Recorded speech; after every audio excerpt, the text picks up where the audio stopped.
How do you face the man who shattered your world? Alina Vesper's ex-husband, Adrian Vale, cast her aside for a glamorous model, believing he'd left her broken and forgotten.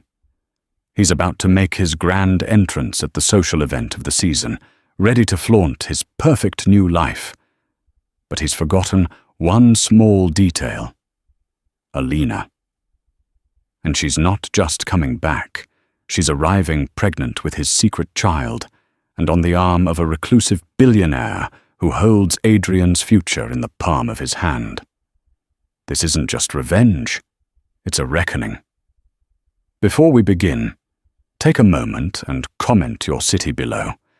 It's always fascinating to see where everyone is tuning in from around the world.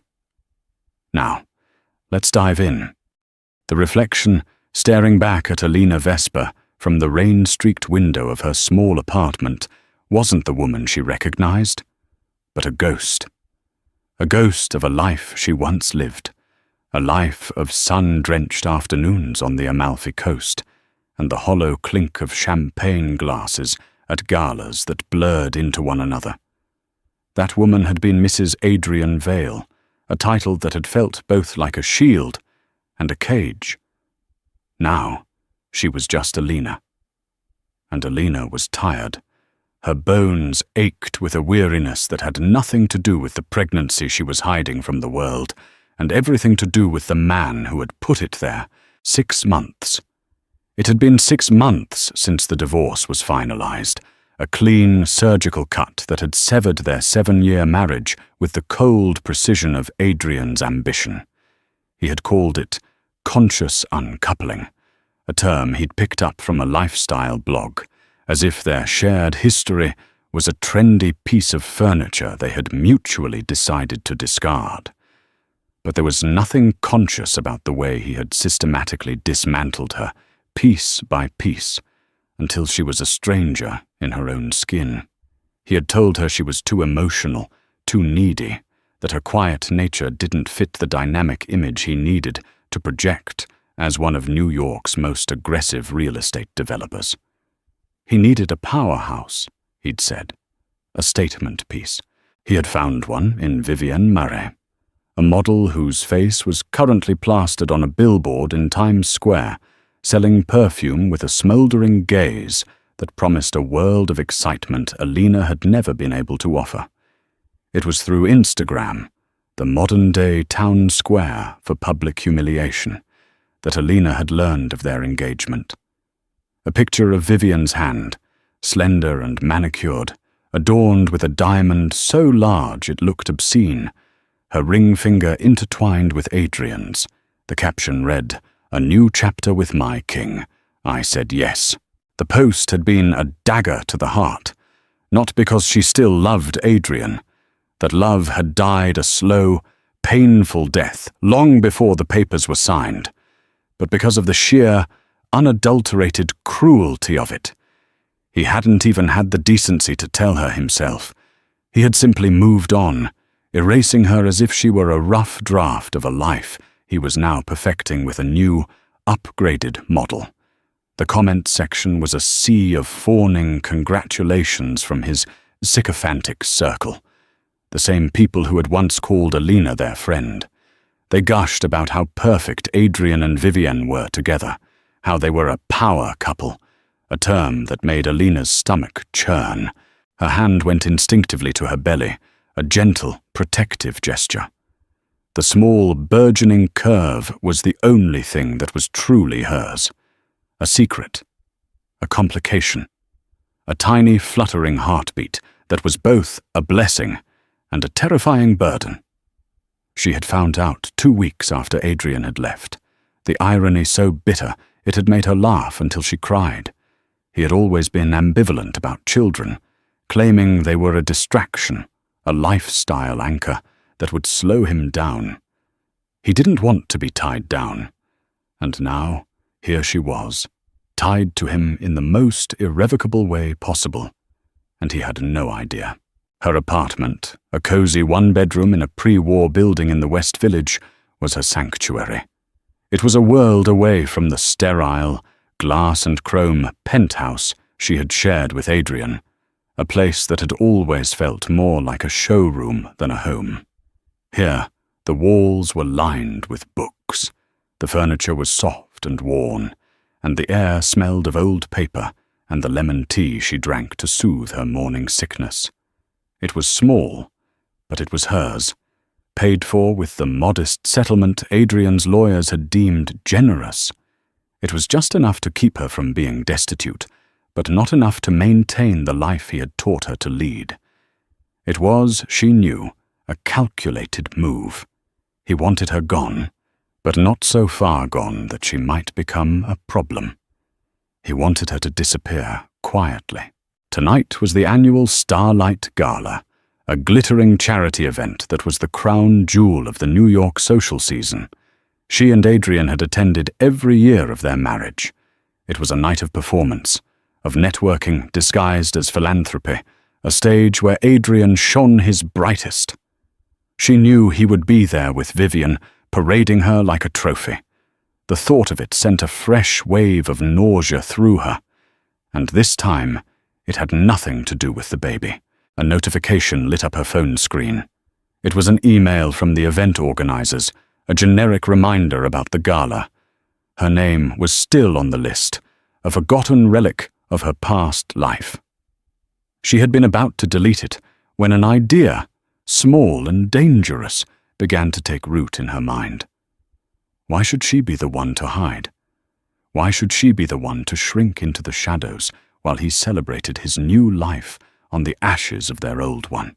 The power imbalance had always been the unspoken third party in their marriage.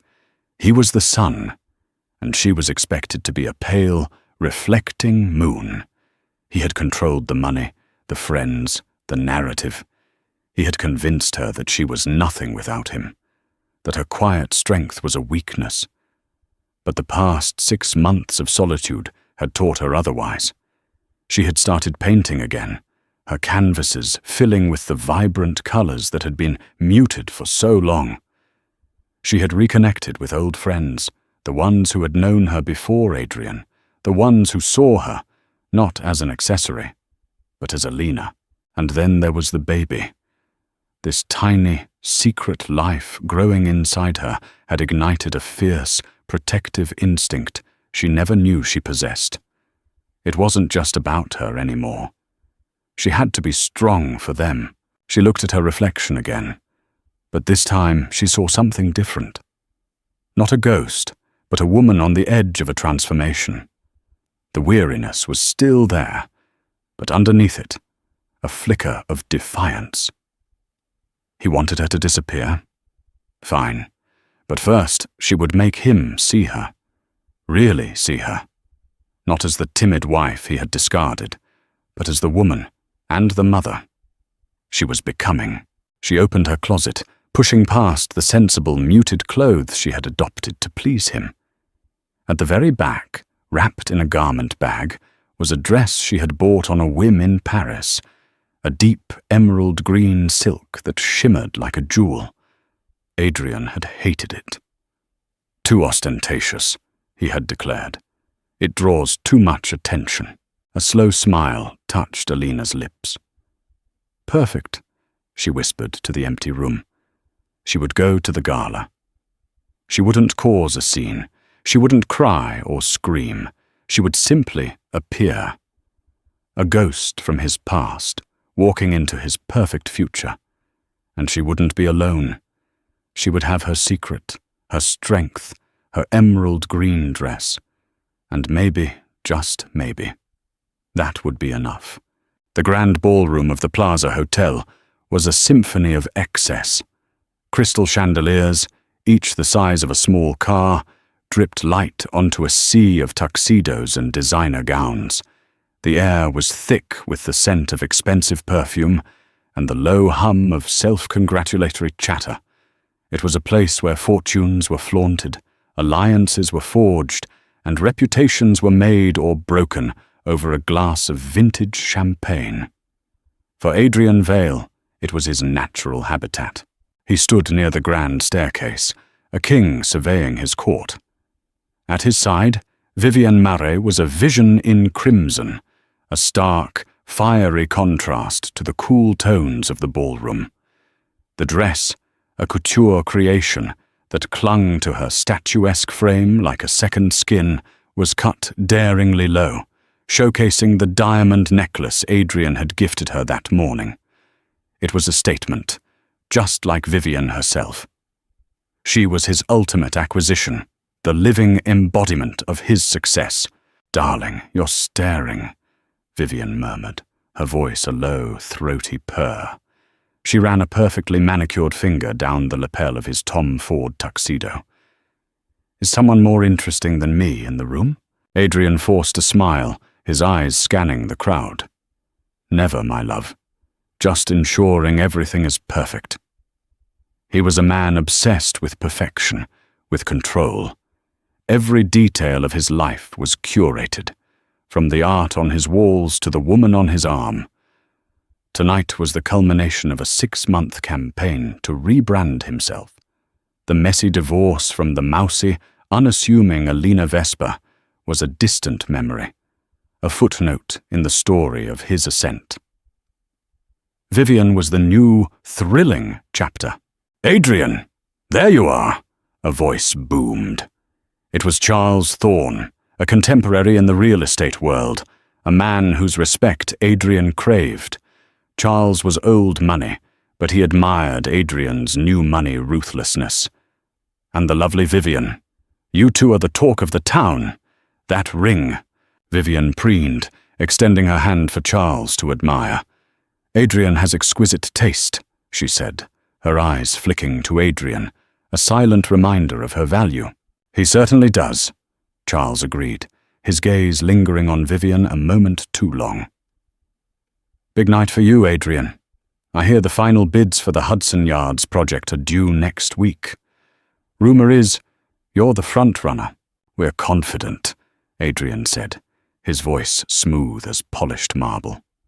It was the biggest deal of his career, a legacy-defining project that would cement his place at the top of the New York real estate food chain. Everything was riding on it. His public image, his relationship with Vivienne, his entire future. It was all tied to this deal.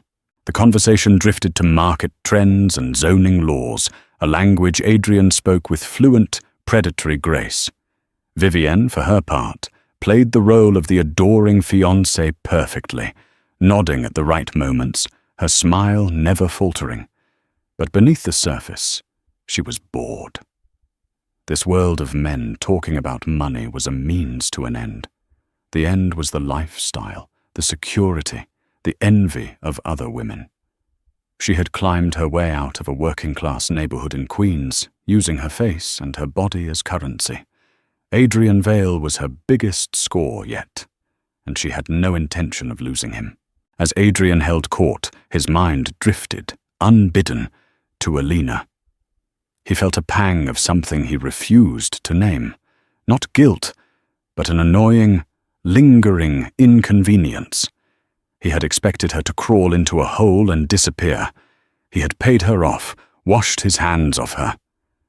And yet, he couldn't shake the feeling of a loose thread. Their last conversation had been sterile, conducted through lawyers. He had never had to face the raw, human cost of his decision. He had simply moved on. He remembered her in this ballroom 2 years ago. She had worn a simple navy dress, elegant but understated. She had spent most of the night by the dessert table, talking to one of the waiters about his family in Ecuador. She had a way of connecting with people, a genuine warmth that he had once found endearing and later suffocating. It was a quality that had no value in his world. It was a liability. "Is everything all right, Adrian?" Vivienne asked, her voice sharp, cutting through his reverie. "You seem a million miles away." "Just thinking about the deal," he lied smoothly, taking a sip of his champagne. "The pressure is immense." "Well, you have me to help you relax later," she whispered, her hand sliding from his arm down to the small of his back, a possessive, promising gesture. It was then that a subtle shift occurred in the room's atmosphere. A ripple of whispers started near the entrance, spreading like a wave through the crowd. Heads turned, conversations paused. Adrian, his senses attuned to the social currents of the room, felt it instantly. A new player had entered the game. He followed the line of sight of the other guests, and his blood ran cold. Standing at the top of the grand staircase, bathed in the light of the chandeliers, was Alina Vesper. But it wasn't the Alina he remembered. The mousy, apologetic woman who seemed to shrink in on herself was gone.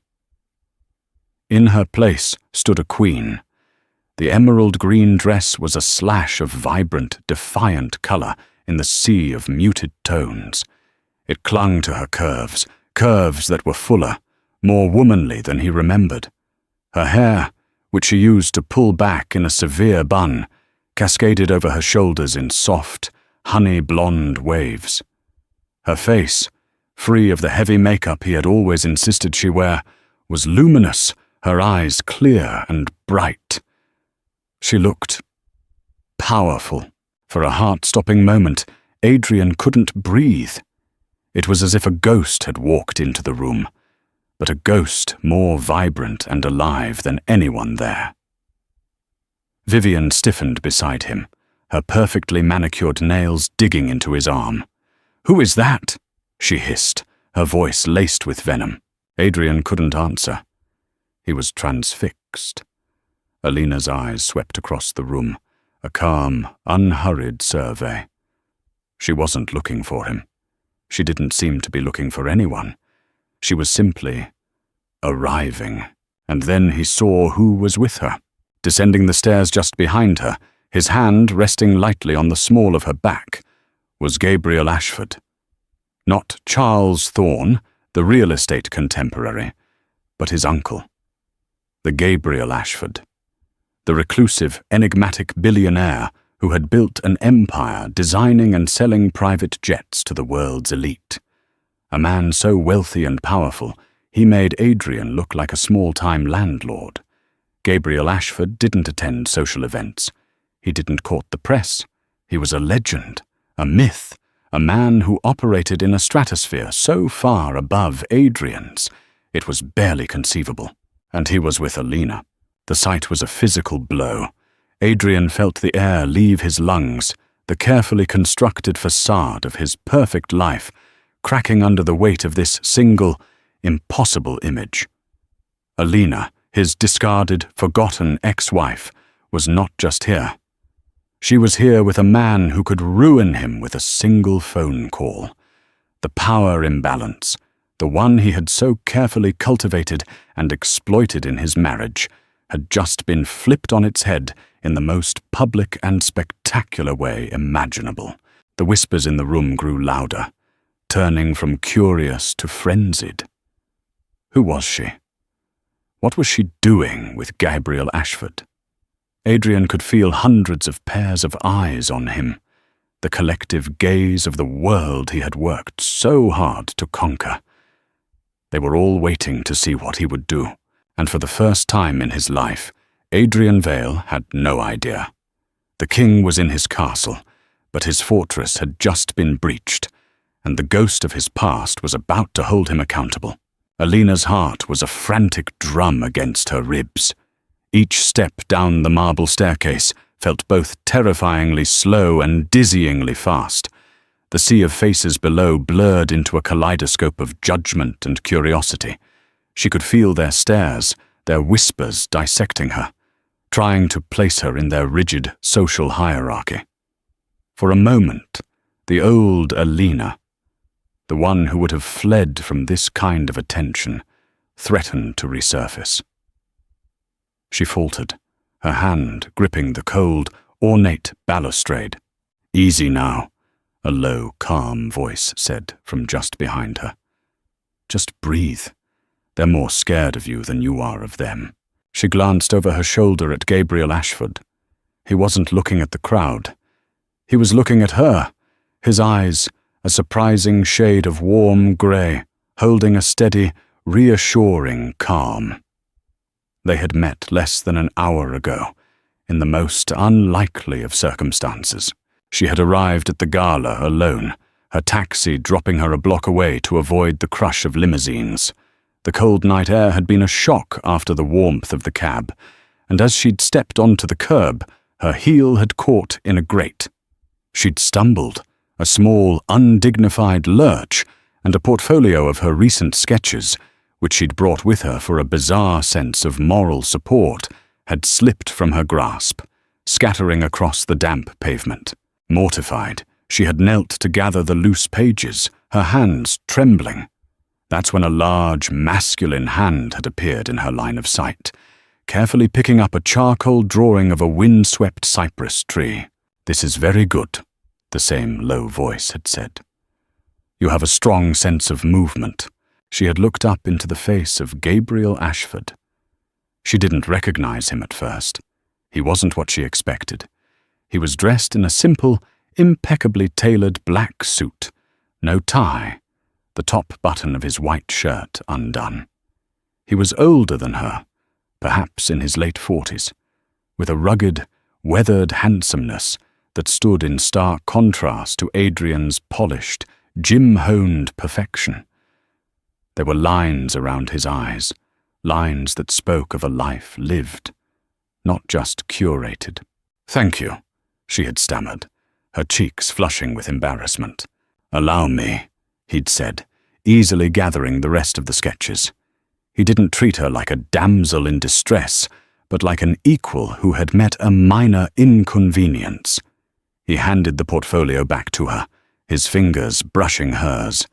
There was a jolt of warmth, of unexpected connection. "I'm Gabriel," he said, his smile not reaching his eyes, which held a deep, almost melancholic intelligence. "Alina," she replied, her voice barely a whisper. He had looked at her then, a long, searching look. It wasn't the predatory gaze she was used to from men in Adrian's circle. It was knowing, as if he could see past the emerald dress and the nervous tremor in her hands, right into the heart of her. "You're going to the Starlight Gala," he stated, not a question. She nodded. "And you?" A shadow of a smile touched his lips. "I was trying to avoid it. I'm not one for this." He gestured vaguely towards the opulent entrance of the plaza. "But I have an obligation to my nephew, Charles. He insists my presence lends some gravitas." He said the word with a wry self-deprecation that she found instantly charming. "I understand," she said, and she truly did. "I'm not one for this either." "Then why are you here, Alina?" he asked, his gaze direct, cutting through the pretense. The question hung in the air between them. She could have lied, could have offered a polite, meaningless excuse. But something about him, his quiet intensity, his lack of judgment, made her want to tell the truth. "I'm here to remind myself that I exist," she said, the words coming out with more force than she intended. He nodded slowly, a flicker of understanding in his grey eyes. A worthy cause. He glanced from her face to the entrance, then back again. No one should have to fight that battle alone. "Would you allow me to escort you?" The offer was so unexpected, so absurd, that she almost laughed. Gabriel Ashford, the billionaire recluse, offering to be her escort. But it wasn't a pitying gesture. It felt like an alliance, a spontaneous, unspoken pact between two people who felt like outsiders on the inside. I don't think you know what you'd be getting yourself into," she said, thinking of Adrian, of Vivian, of the inevitable explosion. "On the contrary," he said, his voice dropping slightly. "I think I have a very good idea, and I can't think of anything I'd rather do tonight than disrupt the predictable narrative." He offered her his arm. "Shall we?" And so she had taken it. Walking into the plaza on the arm of Gabriel Ashford felt like stepping into an alternate reality. The doormen, who had barely glanced at her when she'd passed them moments before, now bowed their heads in deference. The whispers started immediately. Now, descending the staircase, his hand was a warm, steady presence on her back, a silent anchor in the turbulent sea of the gala. He guided her down the final steps and onto the main floor. The crowd parted for them, as if by magic. The hum of conversation returned, but it was different now, charged with a new, electric energy. Every eye was on them.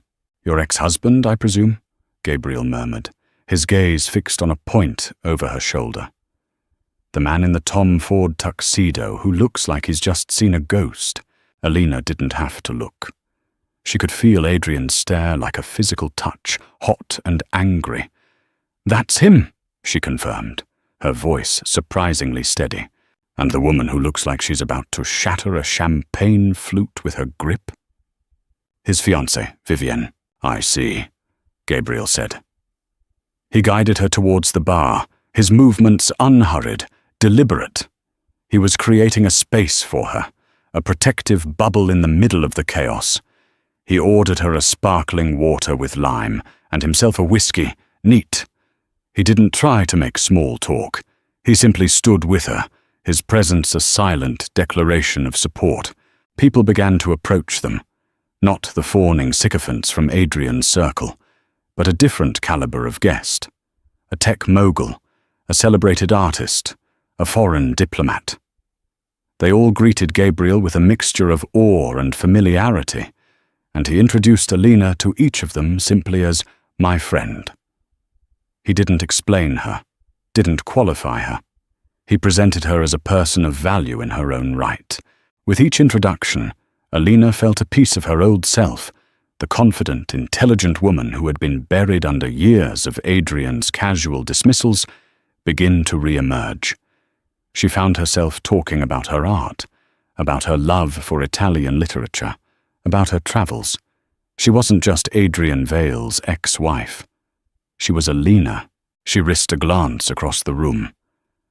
Adrian was still there, rooted to the spot, Vivienne clinging to his arm like a vine.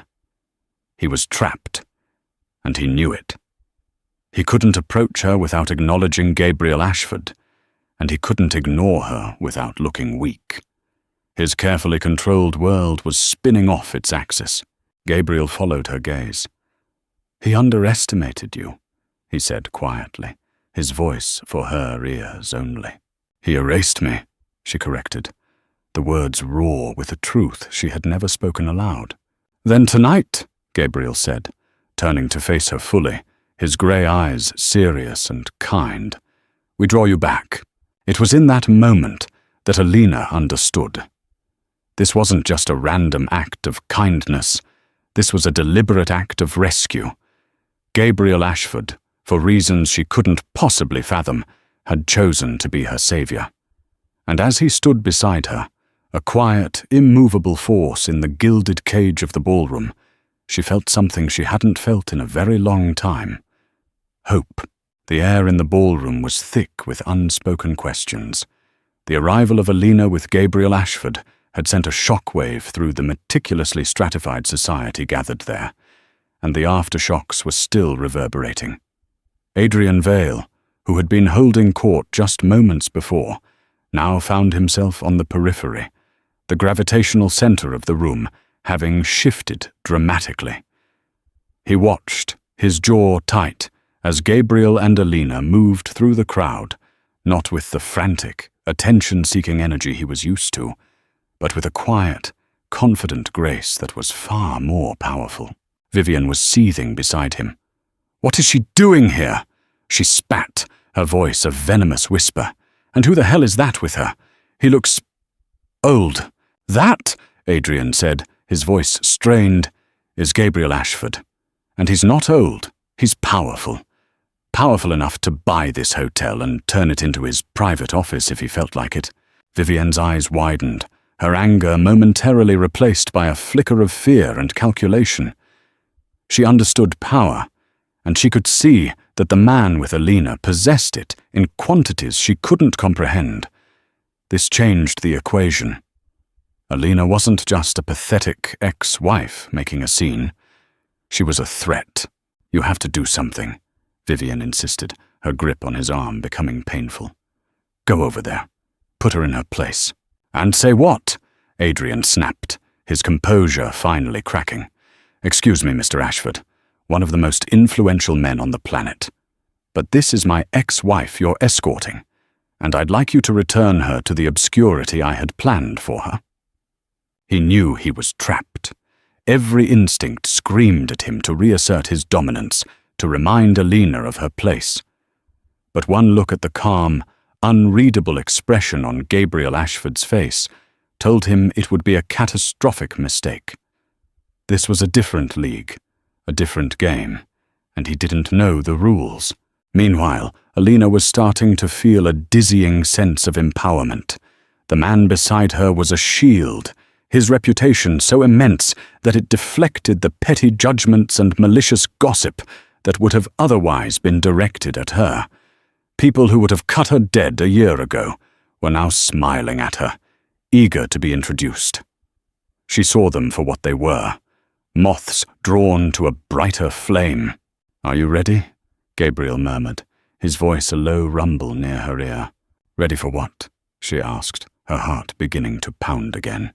"To face the dragon in his den," he said, his gaze flicking towards Adrian. "It's inevitable. Better to do it on our terms than his." She took a deep breath, the air tasting of champagne and fear. He was right. Hiding in the corner was a temporary reprieve. The real test was yet to come. She gave him a small, determined nod. "On our terms." With a steadying hand on her back, Gabriel began to walk, not away from Adrian, but directly towards him. It was a slow, deliberate advance, and with each step, the ambient noise of the ballroom seemed to fade, the crowd parting before them. It felt like a scene from a movie, a high-stakes showdown in the heart of enemy territory. Adrian saw them coming, and a primal rage, hot and possessive, surged through him. This was his night, his fiancée, his world, and she was walking into it as if she had every right to be there, with a man who made him feel small. They stopped a few feet away, a polite, civilized distance that felt like a chasm. The four of them stood in a silent tableau, the air crackling with tension. It was Gabriel who spoke first, his voice smooth and devoid of any discernible emotion. "Adrian," he said, a nod of acknowledgement. "It's been a while." Adrian was taken aback.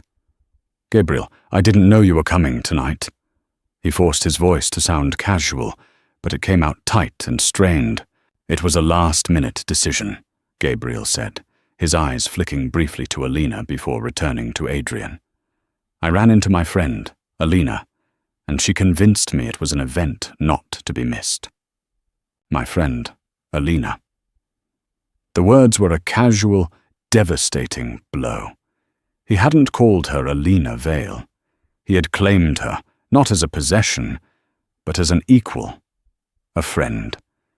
He had erased Adrian's ownership of her with two simple words. Adrian's eyes finally met Alina's. He had expected to see pain, or anger, or desperation. Instead, he saw a calm, quiet strength he didn't recognize. The emerald dress, the confident posture, the clear, steady gaze. It was all an accusation. This was the woman he had told himself was weak, the woman he had cast aside. And he had been wrong. Vivian, never one to be ignored, stepped forward, her smile as sharp as broken glass. "Well, what a surprise," she said, her eyes raking over Alina with undisguised contempt. "I didn't realize you were still circulating." The insult was clear. "You're no longer relevant." Before Alina could respond, she felt a wave of dizziness, a familiar companion these last few months. The heat of the room, the stress of the confrontation, it was all becoming too much. She swayed slightly, her hand instinctively going to her stomach in a gesture of protection. It was a small movement, almost imperceptible, but in the charged silence, It was a thunderclap. Adrian saw it. His eyes, which had been filled with rage, suddenly widened in stunned disbelief.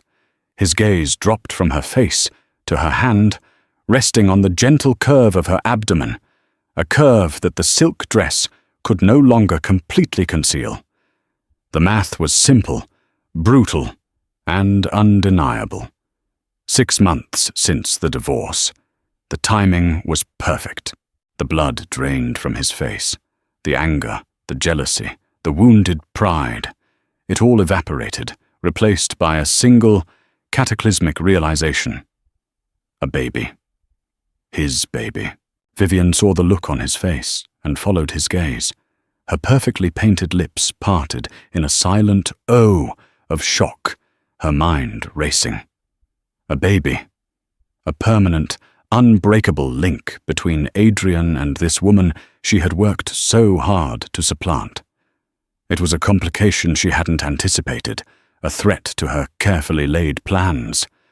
Her own carefully constructed world began to tilt. Gabriel, who had seen the gesture and understood its implication instantly, moved closer to Alina, his hand a firm, supportive presence on her arm. He didn't say a word. He didn't have to. His protective stance was a declaration. The silence stretched, thick and suffocating. The unveiling had happened, but it wasn't the one anyone had expected. It wasn't about the dress, or the billionaire, or the social triumph. It was about this secret, this new life that had just been laid bare in the center of the glittering ballroom. Alina looked at Adrian, at the raw shock on his face, the dawning horror in his eyes. For the first time all night, she felt a flicker of pity for him. He had thought he was in control, that he was the master of his universe. But in that single, silent moment, he had lost it all. He had discarded the most precious thing he ever had, and he hadn't even known it. She had come here tonight to remind him that she existed. But she had done so much more. She had shown him a future he could never have, a legacy he had unknowingly thrown away. And as she stood there, flanked by her unlikely savior, her hand resting on the secret they now all shared, she knew, with a certainty that settled deep in her bones, that she had won. Not just the battle of the night, but the war for her own life.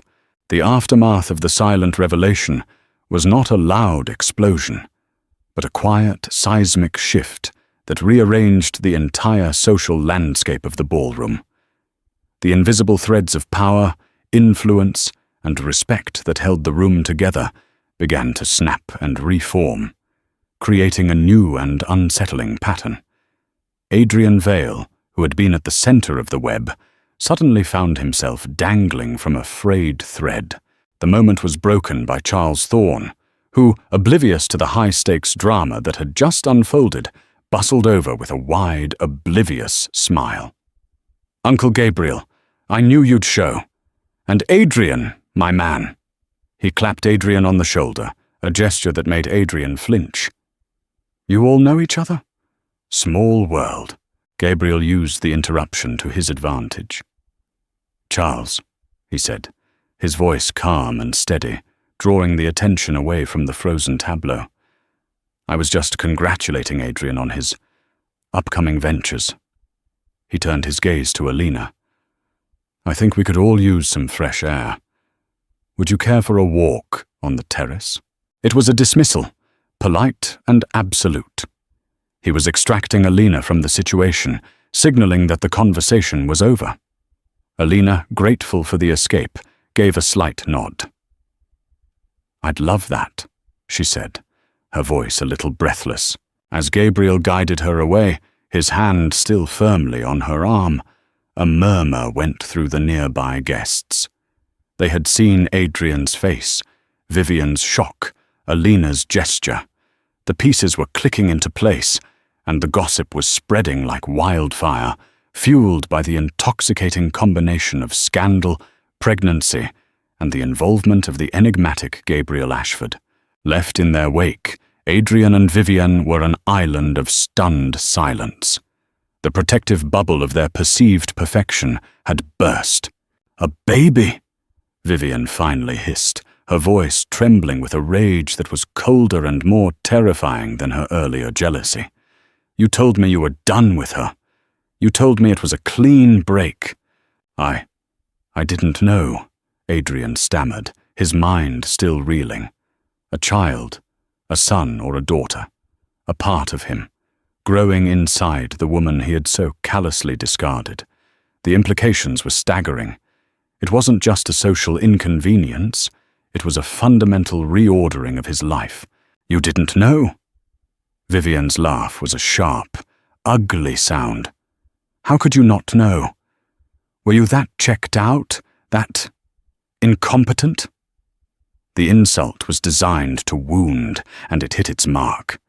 Adrian's entire identity was built on his competence, his control. "It wasn't supposed to happen," he said, more to himself than to her. "We were careful." But even as he said it, he remembered that one night, a few weeks before he'd left, a night fueled by too much wine and a desperate, unspoken sadness. A final, futile attempt to find the connection they had lost. It had been reckless, a moment of weakness he had immediately regretted and promptly forgotten. Until now, he looked around the room. The faces that had been smiling at him with admiration and envy were now looking at him with something else. Pity, curiosity, and a hint of schadenfreude. He saw business rivals whispering behind their hands, their eyes glinting with opportunity.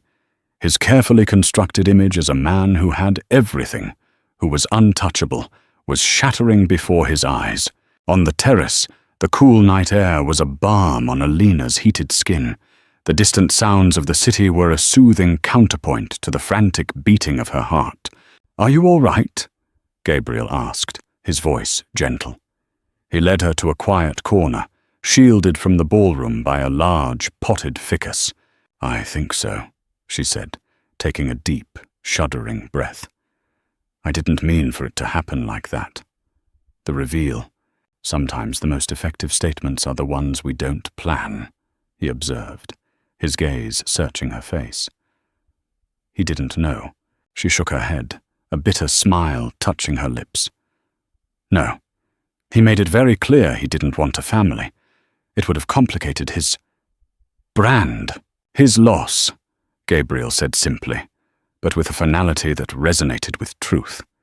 He took off his suit jacket and draped it over her shoulders. It was warm and smelled faintly of cedar and whiskey. The gesture was so unexpectedly kind, so protective, that it made her throat tighten. "Why are you doing this?" she asked, her voice thick with emotion. "Why are you being so good to me?" Gabriel leaned against the balustrade, looking out at the glittering expanse of Central Park. For a long moment, he was silent.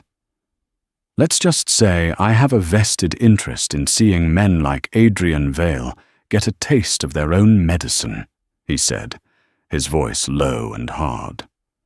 "I've seen what their brand of ambition does to people, to good people. There was a story there, a hint of a past that fueled his actions. It wasn't just a whim. His presence here tonight was personal." "It's more than that, isn't it?" she pressed gently. He turned to look at her, and in his grey eyes she saw a flicker of old pain. "My late wife," he began, his voice softer now. "She was an artist, like you. Brilliant, sensitive. She worked for a man like Adrian, a charismatic bully who took credit for her ideas and slowly chipped away at her confidence until she believed she was worthless." He paused, the memory still raw. She walked away from her art, from herself. I lost her long before she actually died. The confession hung in the air between them, a moment of profound, shared vulnerability. Alina's heart ached for him, for the woman he had lost. She understood now. He wasn't saving her. He was honoring the memory of his wife. In helping her, he was fighting a battle he had already lost once before. "I'm so sorry, Gabriel," she whispered. He gave a sad, small smile. "Don't be. Be strong. Be the woman she never got the chance to be. Live your life. Create your art. Raise your child. That's the best revenge you can possibly have." Inside, the foundation of Adrian's world continued to crack.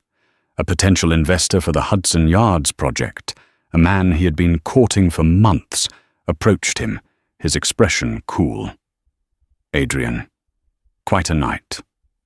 Look, about our meeting next week. Let's postpone. I think we need to see how a few things settle." He didn't need to say more. The man was backing away. The scandal, the perceived instability, the connection to Gabriel Ashford, it made Adrian a risky bet. Adrian watched him walk away, a cold dread seeping into his bones. He had built his empire on an illusion of invincibility. But the illusion was gone, and all that was left was a man standing in the ruins of his own making, watching his ex-wife, the mother of his unknown child, being comforted by a man who held the power to finish the demolition. The power imbalance had not just been flipped, it had become a landslide, and Adrian was on the wrong side of it. In the days that followed the gala, a strange quiet descended upon Alina's life, a stark contrast to the storm she had unleashed. The expected deluge of calls from gossiping acquaintances and the prying press never came. It was as if a protective, invisible shield had been erected around her. She knew, without having to be told, that it was Gabriel's doing. His silent, formidable influence was at work, ensuring she was left in peace. He called her the next morning. Not a text, but a proper phone call. His voice, calm and steady, was a reassuring presence. "I trust you're recovering from last night's festivities?" he asked, a hint of dry humor in his tone. "I'm not sure festivities is the word I'd use," she replied, a small smile playing on her lips. "But yes, I'm all right. Thank you, Gabriel, for everything." "It was my pleasure," he said. "I have a proposition for you, Alina. I have a small cottage on my estate upstate. It's quiet, private. The light is perfect for painting.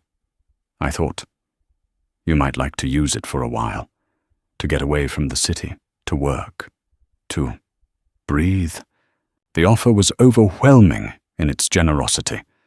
A cottage on a billionaire's estate. It sounded like something out of a fairy tale. I don't know what to say," she stammered. "That's too much." "Nonsense," he said firmly, but kindly. "The place is empty, and frankly I'd enjoy the company. The grounds are extensive. You wouldn't have to see me at all if you didn't wish to." There was a pause. Think of it as an artist's residency. No strings attached. She knew she should refuse, that it was too great an imposition. But the thought of escaping the city, of being surrounded by nature, of having a safe, quiet place to process everything and prepare for the baby, it was an irresistible siren call. "Okay," she said, her voice soft. "Yes, I'd like that very much." 2 days later, a discreet black car arrived to take her and her few belongings upstate.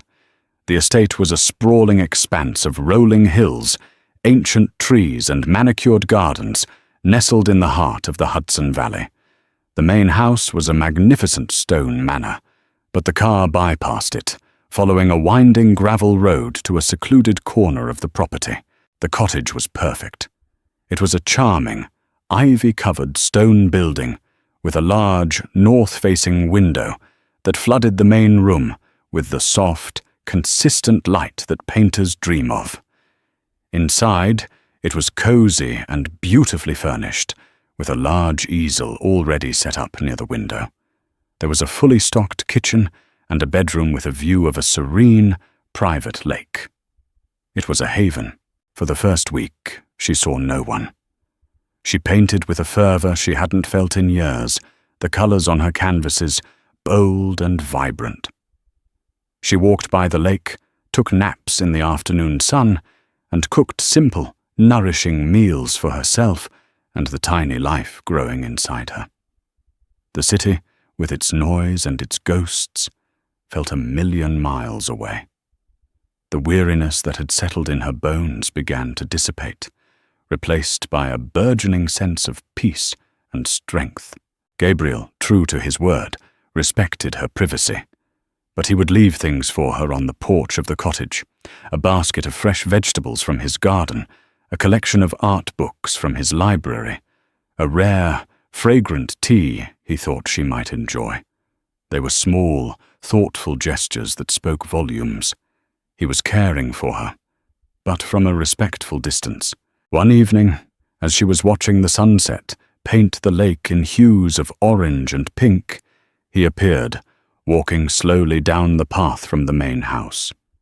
He wasn't imposing, just present. "I hope I'm not intruding," he said, stopping a polite distance away. "Not at all," she said, gesturing to the other Adirondack chair on her small patio. "Please." He sat down, a comfortable silence settling between them. They watched the last sliver of sun disappear behind the hills. "I heard from my nephew today," he said finally, his voice casual. "It seems Adrian Vale is having some trouble with his Hudson Yards project." Alina's heart gave a small flutter. "Oh, the primary investors are getting cold feet," Gabriel continued, his gaze fixed on the darkening water. "They're concerned about his personal stability. It seems a messy public divorce, a surprise pregnancy, and the general perception that he's made a powerful enemy is not good for business." He said it without a trace of gloating, a simple statement of fact. "Is that enemy you?" she asked quietly. He turned to look at her, his expression unreadable in the twilight. "I haven't made a single phone call, Alina. I haven't had to. Men like Adrian build their empires on a foundation of perception. All I did was show up and crack the facade. The rest is just gravity," she believed him. His power wasn't in overt action, but in his very existence. He was the standard against which men like Adrian were measured and found wanting. "He's called me," she confessed, the words tasting like ash. "Twice. I didn't answer. What do you think he wants?" "I don't know," she said honestly. "To yell at me? To demand a paternity test? To try and—" "What?" "Play happy families. I can't imagine any scenario that isn't about him, about what he needs, what he wants to control." "And what do you want?"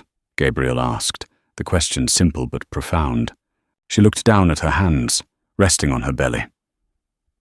"I want to have this baby. I want to raise him, or her, in a world that is safe and calm and full of love. I want to paint. I want to build a life that is mine, not an extension of someone else's." Her voice was firm, the uncertainty gone. This time in the cottage had clarified everything. "That sounds like a good plan," he said, his voice warm with approval. They sat in silence again, but it was a silence filled with a deep, unspoken understanding. This was more than a friendship, more than an alliance of convenience. It was a connection forged in shared pain and a mutual desire for a quieter, more authentic way of life. He saw her not as a broken thing to be fixed, but as a strong, resilient woman coming into her own. And she saw him not as a billionaire tycoon, but as a kind, wounded man who was, in his own way, trying to heal. "Gabriel," she said, turning to him. "Your wife. You said she was an artist. Did she have a name?" A soft, sad smile touched his lips. "Her name was Mara Ellington," he said, "and she would have liked you very much." In that moment, under the vast star-dusted sky, Alina felt the last of her old fears fall away. She was no longer a victim of Adrian's story. She was the author of her own. And this quiet, powerful man beside her was not just her savior. He was the first character in her new chapter. The quiet alliance had become a quiet, profound bond.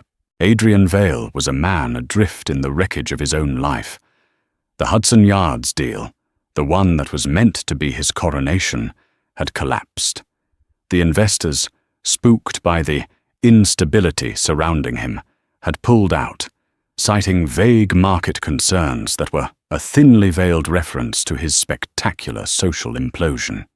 His name, once a synonym for Midas-like success, was now whispered in tones of pity and contempt in the boardrooms and country clubs he frequented.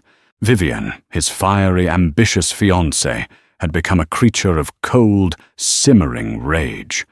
The dream she had bought into, the life of effortless luxury and social supremacy, was tarnishing before her eyes. The diamond on her finger felt less like a promise and more like a consolation prize for a deal that had gone bad. Their magnificent penthouse, once a symbol of their power, now felt like a gilded cage. The silence between them thick with unspoken accusations.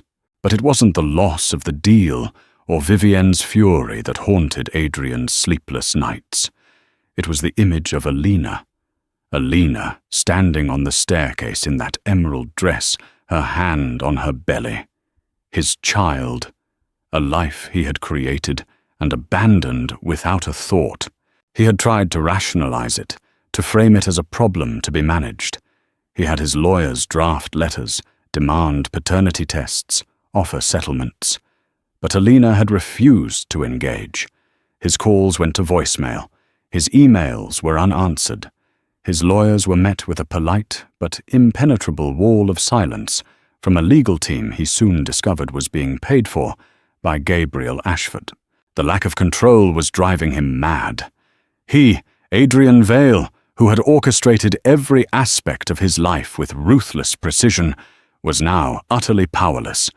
He was shut out, ignored, rendered irrelevant in the most important event of his life. Desperation clawed at him, a raw, unfamiliar emotion. He had to see her. He had to talk to her, to understand, he didn't even know what. Reclaim something? Apologize?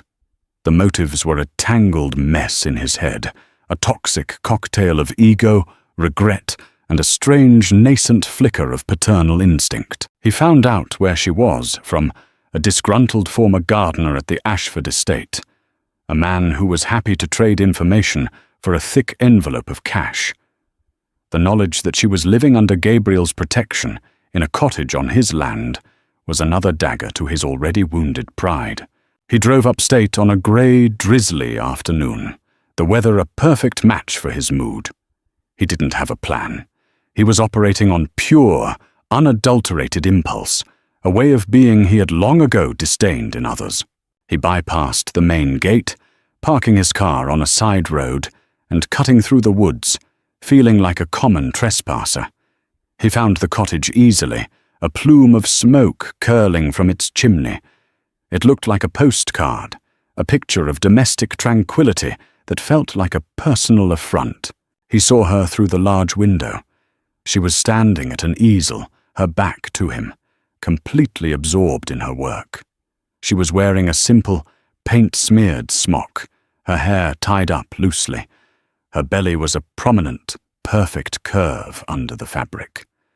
She was beautiful, more beautiful than he had ever seen her.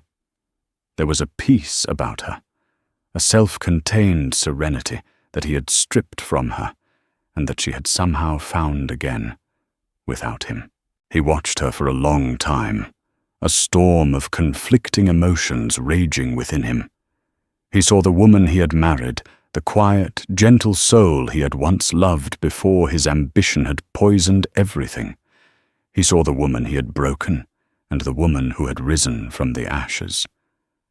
And he saw the mother of his child. Finally, he stepped out of the woods and onto the path, The crunch of his shoes on the gravel made her turn. Her eyes widened, not with fear, but with a weary, profound disappointment. She wasn't surprised to see him. She seemed to have been expecting this final, desperate act. She didn't invite him in. She simply came out onto the porch, pulling her smock tighter around her, a protective gesture. "Adrian," she said, her voice flat. "You shouldn't be here." "I had to see you, Alina," he said, his voice hoarse. "We need to talk." "There's nothing to talk about," she said, her calmness more unnerving than any anger would have been. "You made your choices. I'm making mine." "Our child is not a choice you get to make alone," he burst out, the words raw and possessive. "That's my baby, too." A sad, knowing smile touched her lips. "Is it? You didn't want a baby, Adrian. You wanted a dynasty. You wanted a legacy. But a legacy isn't a building with your name on it. It's a person. And you didn't want a person. You wanted an idea." Her words were like razors, stripping away his self-delusions, laying his pathetic motives bare. "I made a mistake," he whispered, the admission costing him everything. "A terrible mistake." "Yes, you did," she agreed, her voice still quiet, but now with a core of steel. "You made a mistake when you decided that my love was a liability. You made a mistake when you thought you could discard me like a piece of old furniture. And you made a mistake when you thought your money could fix everything." She took a step closer, and for the first time, he saw not just strength in her eyes, but a deep, unbridgeable chasm of pity. "You don't get to do this, Adrian. You don't get to wreck my life and then show up when you're lonely and demand to be a part of the one good thing that came out of the wreckage. This baby deserves better than that. This baby deserves a father, not a landlord." Every word was a nail in the coffin of his old self. He had come here for a reckoning, and he was getting one. But it wasn't the one he'd envisioned. He had thought he would be the one making demands, setting terms. Instead, he was the one being judged, and he was being found wanting. "What do you want from me?" he asked, his voice breaking. "Money? A contract? Name it." "I want you to leave," she said simply. "I want you to go back to your life, to Vivian, to your glass penthouse, and I want you to leave us alone. That is all I have ever wanted." It was then that another figure appeared, walking down the path from the main house. Gabriel Ashford. He wasn't hurrying. He wasn't angry. He simply walked up and stood beside Alina, a silent, immovable presence. He placed a hand on her shoulder, a gesture of quiet, solid support. He looked at Adrian, his grey eyes holding no malice, only a final, profound dismissal. Adrian looked from Alina's resolute face to Gabriel's protective stance. He saw their quiet alliance, the deep, unspoken bond between them. He saw the life they were building here, a life of peace and art and genuine affection, a life that had no room for him. He had lost. He had lost it all. The deal, the respect, the woman he had never truly appreciated, and the child he would never get to know. The realization was a physical blow, knocking the air from his lungs, bringing him to his knees on the damp gravel path. This was his reckoning. Not a fight, not a negotiation, but a quiet, devastating moment of clarity. He was the ghost now, the irrelevant figure from a past that had moved on without him. He looked up at the woman he had wronged, the mother of his child, and in her eyes he saw not hatred, but a final, heart-breaking release. She was finally free of him, and he was utterly, irrevocably alone. 6 months later, the first snow of the season was falling, blanketing the Hudson Valley in a layer of pristine white. From the large window of her cottage, now officially her home, Alina Vesper watched the fat, lazy flakes drift down, her newborn son, Elias, sleeping soundly in her arms. He was perfect. He had her quiet nature, and, she had to admit, a shock of dark hair that was pure Adrian. But looking at him, she felt no bitterness, only a profound, overwhelming love. The cottage had become her world, a sanctuary of creation and new life. The walls were covered with her canvases, vibrant, emotional landscapes that seemed to pulse with a life of their own. A gallery in Soho, owned by a friend of Gabriel's, had seen her work and offered her a solo show, her first. The artist's residency had become a career. Her relationship with Gabriel had blossomed in the quiet, unhurried way of things that are meant to last. It was not a fiery, passionate affair, but a deep, steady companionship built on mutual respect, shared vulnerabilities, and a love for the quiet moments. He was a constant, gentle presence in her and Elias's life. He would read the financial news aloud to the baby, claiming it was important to understand markets early, a joke that never failed to make Alina laugh. He would sit for hours in her studio, watching her paint, content just to be in her presence. He was not trying to replace Elias's father. He was simply being the man he was. A kind, decent man who had stepped in to fill a void. They were a family, not a conventional one, but a real one, forged in the crucible of betrayal and rebuilt on a foundation of trust. One afternoon, a package arrived. It was a large, flat box with no return address, only a New York City postmark. Inside, wrapped in plain brown paper, was a painting. It was a small, exquisite piece by a 19th century artist she admired, a painter known for his serene, light-filled landscapes. Tucked into the corner of the frame was a small, handwritten note.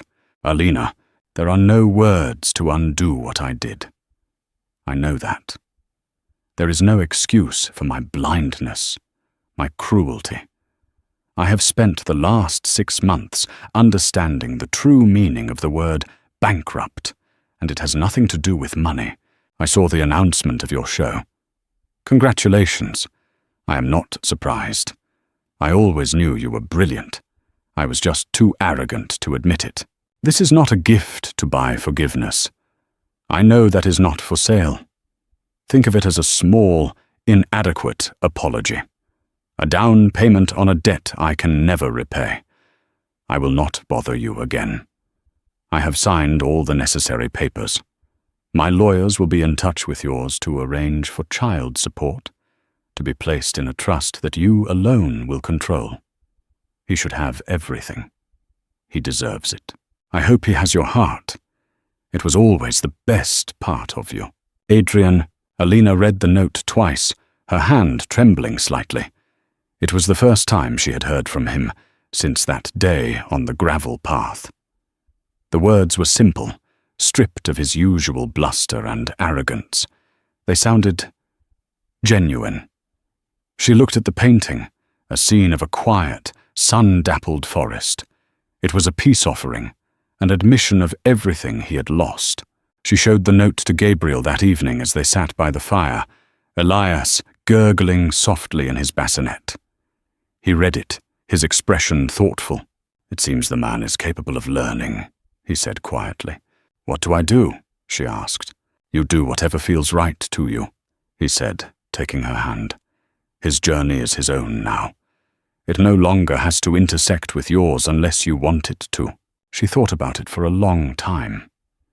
The old Alina would have been consumed by the gesture, by the lingering connection. But she was not the old Alina. She walked over to the bassinet and looked down at her son. Her future was here, in this room.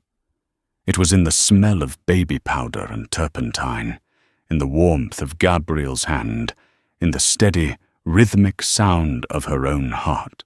She would not write back. She would not reject the gift. She would simply accept it for what it was. The final, closing chapter of a book she was no longer reading. She would hang the painting in Elias's room, a quiet reminder that even out of great pain, something beautiful could grow. A few weeks later, on the opening night of her gallery show, the room was packed. Her paintings, her vibrant, emotional landscapes, were a stunning success. Critics were murmuring, collectors were buying. Alina stood in the center of it all, Elias strapped to her chest in a carrier, Gabriel by her side, his pride in her radiating like a physical warmth. Across the room, near the exit, a man stood in the shadows, half hidden by a pillar. It was Adrian. He looked thinner, his expensive suit hanging slightly loose on his frame. He wasn't with Vivienne. The gossip columns had reported their amicable split weeks ago. He was alone. He was not looking at the paintings. He was looking at Alina, at Elias, at Gabriel. He was watching the life he had thrown away. Their eyes met for a brief, fleeting second across the crowded room. He gave a small, almost imperceptible nod of acknowledgement, of concession. Then he turned and slipped out into the cold night, a ghost finally accepting his place in the past. Alina felt a sense of release, a final severing of the cord. She turned to Gabriel, a bright, genuine smile illuminating her face. "I think I'm ready for a glass of champagne," she said. He smiled back, his grey eyes full of a love that was as quiet and as deep as the valley they called home. "I think you've earned it," he said. As he handed her a glass, she looked around the room at her art, at the life she had built. She had faced betrayal and had found strength. She had endured a power imbalance and had discovered her own. She had found redemption, not in revenge, but in creation. She had found a different kind of wealth, one that couldn't be measured in stock portfolios or square footage, but in love, in peace, and in the brilliant, limitless colors of her own canvas. And it was more than she had ever dreamed of. And there you have it, Alina Vesper's incredible journey from a heartbroken ex-wife to a powerful woman who reclaimed her life on her own terms. It's a story that proves that the best revenge isn't loud and flashy, but is found in quiet strength, unexpected alliances, and the courage to build a new future from the ashes of the past. If Alina's story of resilience, redemption, and finding love in the most unexpected place touched your heart, please don't keep it to yourself. Hit that like button.